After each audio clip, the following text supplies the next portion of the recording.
स्वायरा, कभी कभी घबरा जाता है। डर लगता है कि अगर तुम ना रहें तो मैं क्या करूंगी। ऐसा कभी नहीं होगा। तुम मेरी जिंदगी हो। मैं वादा करती हूँ, दुनिया कुछ भी कहे, मैं तुम्हारे साथ हूँ। मैं स्वेरा से शादी करना चाहता हूँ। ये 50 लाख मेरी नीयत का सबूत। 50 लाख ठीक है, ये रिश्ता मंजूर है। मुझे मालूम था आप इनकार नहीं करेंगे। भाई, ये क्या सुना है मैंने? मेरी शादी तय हो गई है। हाँ, और तुम निकाह करोगी। स्वेरा, मेरी मर्जी, मेरी मोहब्बत का क्या होगा? खामोश रहो, ये घर के फैसले होते हैं। मुझे मजबूर मत करो, मैं ये शादी नहीं चाहती।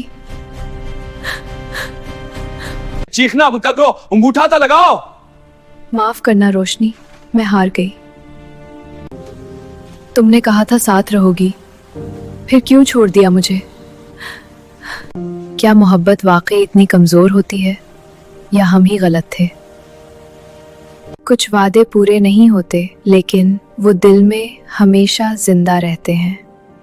अधूरे वादे इंसान को उम्र भर रुलाते हैं। अधूरे वादे।